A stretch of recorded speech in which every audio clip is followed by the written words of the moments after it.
Yo, and how's it going, Apple Army? Welcome back to the Game in Apple. So today I am showing off my overpowered Stamina Necromancer PvP build for the open world Flames of Ambition patch with no proc sets whatsoever.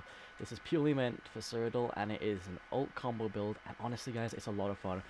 The combo, like when you land this combo and you just see people die, is one of the most satisfying things I've had this patch. I'm really enjoying it.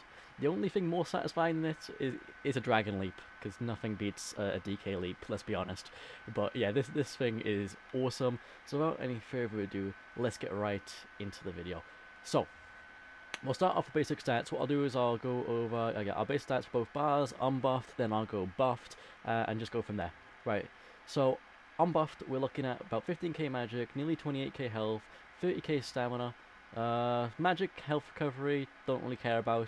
2.6k stam recovery, then we're looking at 5 on our back bar, right? This is our back bar. 5k weapon damage base with a 24% crit chance. The pen doesn't matter because we're not on our damage bar right now. 17k resistance and a 2.9k crit resistance. Right. And then on our front bar, we are looking at same stam recovery. Then we'll go straight to 5.5k weapon damage. Our pen's gone straight up to 8k, a bit less resistances. Okay, so let's buff up.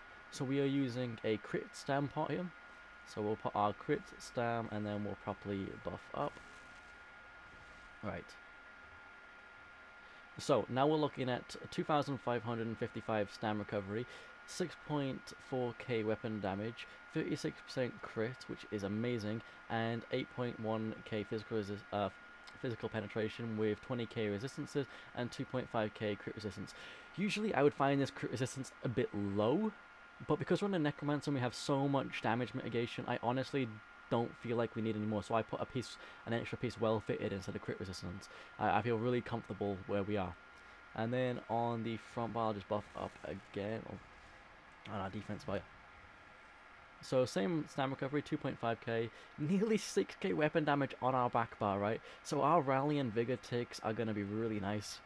And then, yeah, 23.5k physical and spell resistance. Like I said, guys, we really don't need the resistances on this build. Necromancer gets it so easy.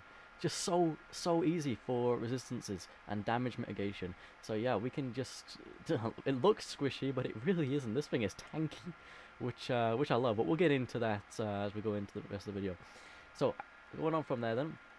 We have the Serpent Wonderstone. I've tried out different things, but in my opinion, Serpent Wonderstone has to be one of the best, if not the best, in the game. The only thing I'd switch out for on a stamina class is penetration, but this recovery is so nice. And then the Arteum takeaway, bro. You can run Dubious. Dubious is basically the same thing, just about the health recovery and a little bit less stats. But on this Necromancer build, you wouldn't notice it, I won't lie. So yeah, you can run Arteum or Dubious, up to you. Okay. Right, so I'll quickly go over. So we have tri-stats if we need tri-stats. Then our main part is just immune to knockback. This is really important because when we're doing our ult combo, I want to be hitting this part to get my immune to stuns, because we can't be getting stunned whilst doing the combo. Then crit and then extra stamina. The crit's nice because we're only popping our pot when we pop our pot, we're going offensive, so the crit there is really nice. And then when we're kind of kiting and stuff, where we're not going for our combo, we do the speed pots. Have I got more? Okay, yeah, 205. Okay, cool. Yeah, so we have our knockback, speed, and stamina. So I just flick between them. Okay, so one thing I'd say, I haven't done this because I haven't felt the need and I'm a bit lazy. But I would put damage enchants on all three of these. So I've just left off the enchants because I wanted to see what the base build was like, and then I never got around to putting them on. But yeah, just chuck 3 enchants on all of them, and you'll be fine. Or some poisons, up to you.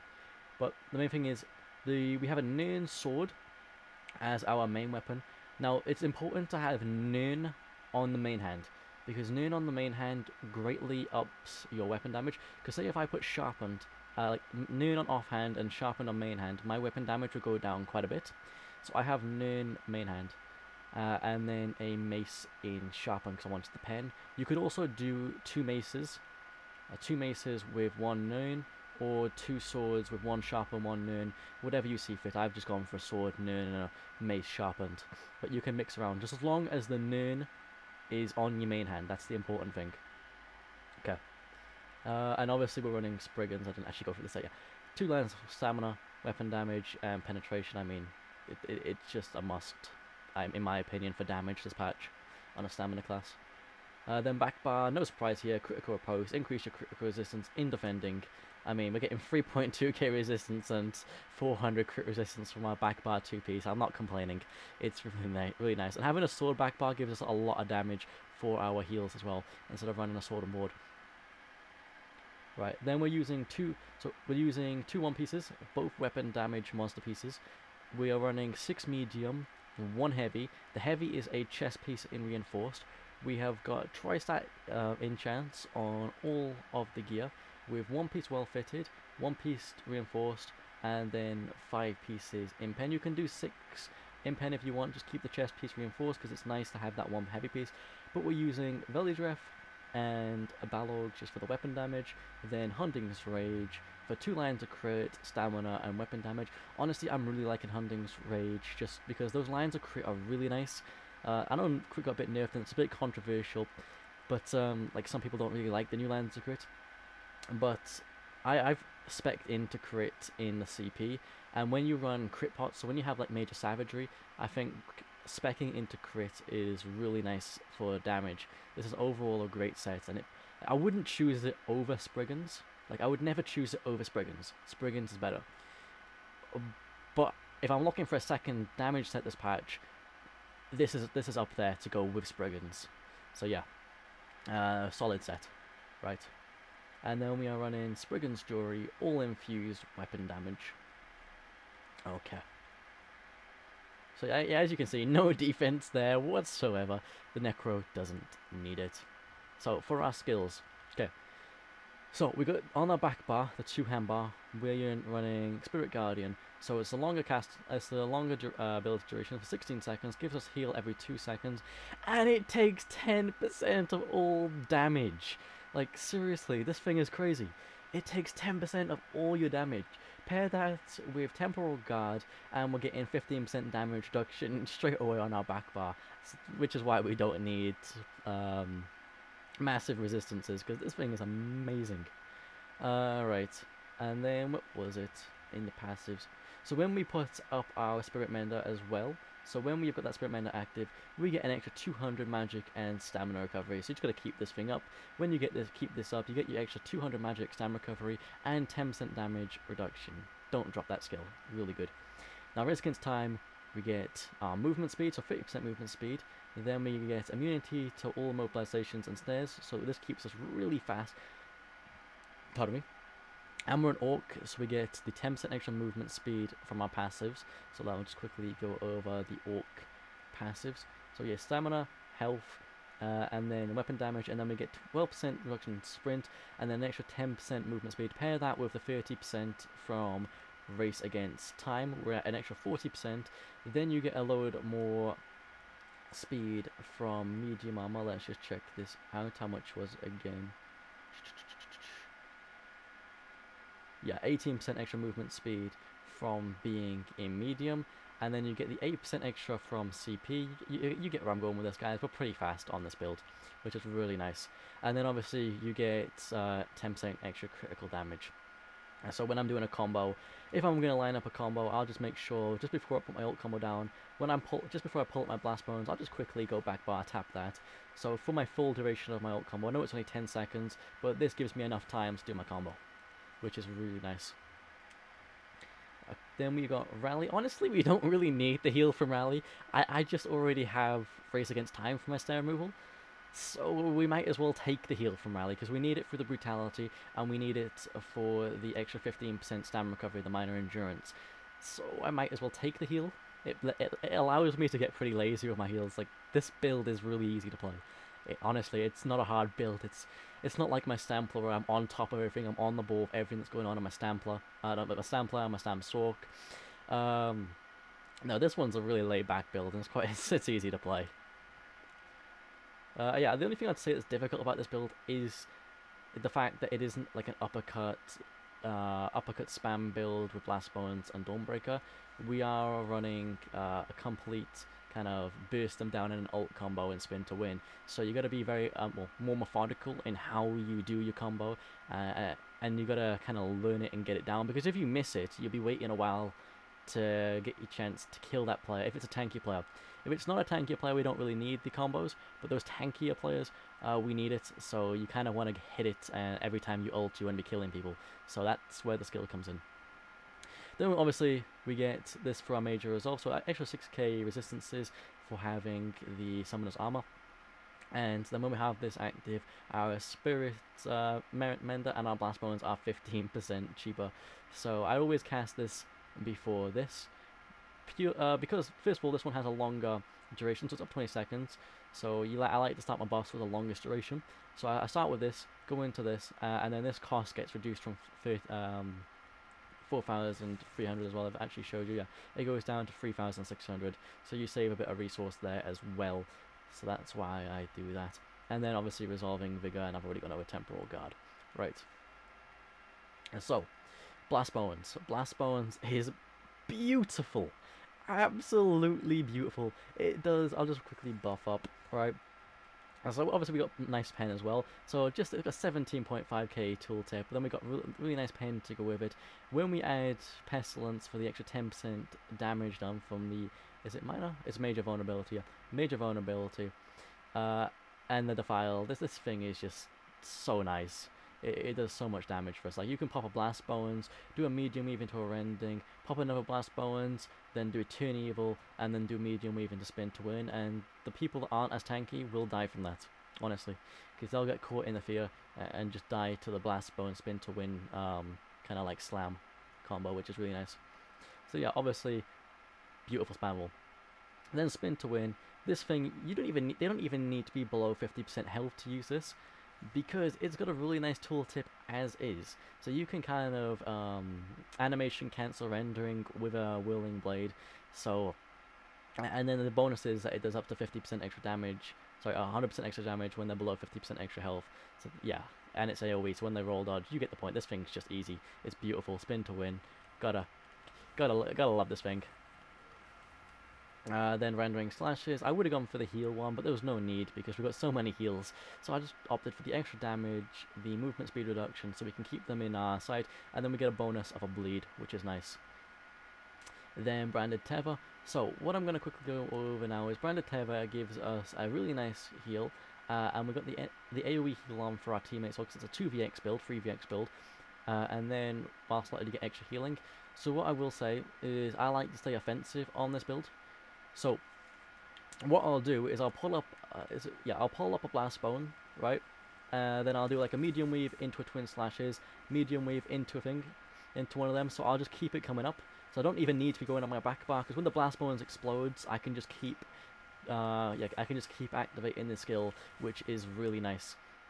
So it just allows us to keep our pressure up. Like if I do another Blast Bones here, so I'm spinning to win, start spinning to win. As I'm spinning to win, and I can just keep that up, which is really nice. I might as well just finish this guy. Yeah, so that is really nice to have on the front bar. It allows us to stay really aggressive. And then when we need to go back bar is usually when I need to kite. So I'm kiting. I don't really need this that kind of tether up whilst I'm kiting, because it's hard to keep up.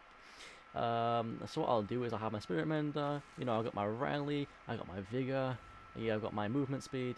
So, and then when I want to turn around, I can chuck a blast, come around the corner, chuck a Blast Bone at them, or reset my Mender, can then hold my ground a bit and set this back up as we're going on to the offensive. So that's kind of the way we got this set up. Yeah.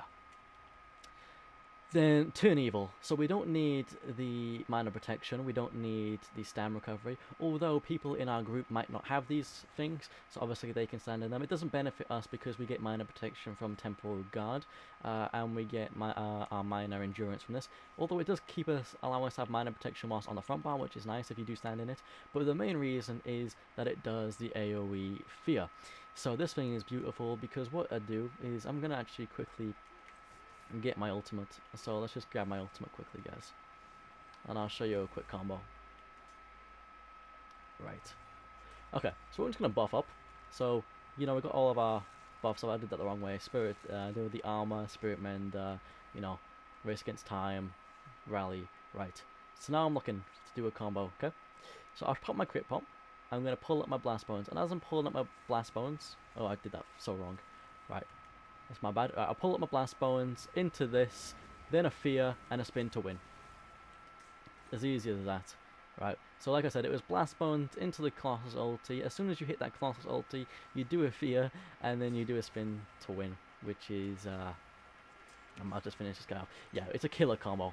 Absolute killer combo. And when you do it with another player who puts another Dawnbreaker in there, after you feared, or a leap after you feared, they drop like flies, which is beautiful. What I'll say is, I'll just go over quickly. We want all this passives for the 3 Necromancer trees, and then those are the passives that we need for there. You can just see the passives as I go through everything I've got slotted in. Pardon me. You definitely want this passive for the extra weapon damage whilst having this skill on your front bar, which is really nice, and then you get extra ultimate when you kill an enemy. Psijic, so we get reduction cost of Psijic older abilities and a shield when we're on our back bar, which is nice. Undaunted, you want to have your Undaunted up just for your extra stats, then the stats and synergy, and then our Orc passives, and then Battle Resurrection, just, you know, so we can get people up faster, just courtesy. Okay, but that is enough for skills. Let's get into the champion points. Okay, so quickly over the green tree, I've got my points in to reduce full damage, I've got my points into reduction cost food because it's expensive food, I've got points into potion just because I don't like crafting potions all the time, so it just sustains them a bit. Then sprint speed outside of combat, that's just nice to have, and then extra mount speed. So yeah, there's just the things I have for Cyrodiil. The rest are just, yeah, do what you want with them. Okay, for the blue tree, I'll go over the main 4 first. So we got reduced damage taken, single target effects. So this is really, really crucial to have all my PvP builds, because that's stuff like Spectral Bow, Incap, Crystal Frag, Surprise Attack, normal, like any execute, single target execute. This thing is awesome, so it reduces so much of my damage taken. And then I have crit resistance as well, so just upping our crit resistance there by 660. Then crit damage and crit healing, because like I showed you, I'll just go quickly back. So our crit chance goes up to 36%, so we might as well have the extra crit damage, because this gives us an extra 10% crit damage. You pair that with Race Against Time, that's 20% extra crit damage, then we get 10% extra crit healing. We don't need the crit healing, I'm not gonna lie, we got enough healing, really enough healing, which is awesome, but yeah, it's obviously a bonus. And then the AoE, so this AoE doesn't actually affect Blast Bones, because I'm pretty sure they count Blast Bones as a pet. So this 10% extra damage doesn't count towards Blast Bones, but it does count towards our Colossus, and it does count towards our spin to win. So in my opinion, this is still viable. I think this is still best in slot, because our spin to win, our Colossus is our main ult combo, and then Blast Bones does enough damage as is. But yeah, so it kind of like adds as a pet. So if you wanted to buff all of them, you could switch it to here, but I still prefer this one. That's just my personal preference. Then the 4 one, I have this on nearly every single build. These 4: max health, max armor, recoveries, and then Juggernaut. Juggernaut is OP because when you break free or using a mobility pot like we do when we go on our offensive combo, we take 10% less damage, which is awesome. The only one I'd say you could switch is the armor. The armor really isn't needed on the Stam Necro. I have it because I don't really feel like I need to put it anywhere else. So I might as well take the extra mitigation, even though I have enough mitigation on this build. But yeah, if you have anything else that you want to put it into, like I know some people like Survival Instincts, I don't really need it. I don't really see the need in it personally, because that's I'm really good with my sustain management and my core abilities. I've been 1vxing for years and years on ESO, so my sustain and my ability to sustain is really good, so I don't feel like I need this. And I've never really noticed the effect of it, but I know some people really like it, so if you want to go for that, then feel free to switch out the armor into this. Okay, then the main ones I'd say is reduce cost of roll dodging, break free, you want the health, you want the extra speed, you want the damage, increased damage that you can block. Then the extras are just sprint, because we're already an orc, so we get nice sprint reduction already.